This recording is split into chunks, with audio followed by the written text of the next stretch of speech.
У спартыўным форуме прымаюць удзел усе вышэйшыя навучальныя установы. У праграме 34 виды спорта, 20 з якіх алімпійскія. Универсиада должна быть не только для профессиональных спортсменов. Универсиада должна быть для людей, которые просто хотят заниматься спортом. Они могут быть не профессионалами, но они хотят выполнить мастерское звание. Они хотят просто заниматься спортом, быть активными людьми. И вот такая универсиада – это очень хорошая площадка для того, чтобы реализовать свои какие-то надежды и посоревноваться, показать, на что способны. Белорусская сборная представлена и на международных универсиадах. По выниках зимового старта у Красноярску у национальной сборной 3 медали. Усяго у скарбонцы белорусской сборной по выниках международных студэнцкіх стартов 229 узнагарод. Прадстаўнікі нашей краіны удзельнічаюць и у школьных стартах, гимназиадах.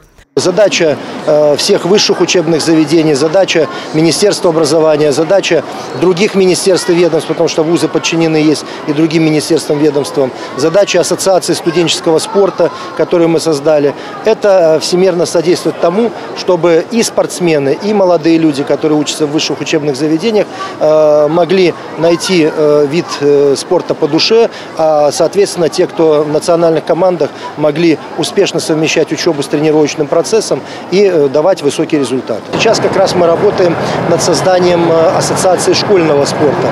То есть мы хотим создать площадку, которая позволила бы и материально стимулировать тех ребят, которые показывают высокие результаты со школьной скамьи. Дипломы и кубки тем, кто показал лепшие выники на минулогодней универсиаде. Отрадно то, что помимо спорта высших достижений развивается и массовый спорт. Спорт, который позволит воспитывать здоровую нацию и будущее нашей страны. У складзе зборных и профессійныя спортсмены, некаторыя выступяць на других еўрапейскіх гульнях и сёлетніх олимпийских гульнях. И тыя, для кого спорт – неотъемлемая частка жыцця. Большое соревнование для меня тогда еще были первые. Чемпионат мира юношеский, чемпионат мира среди юниоров.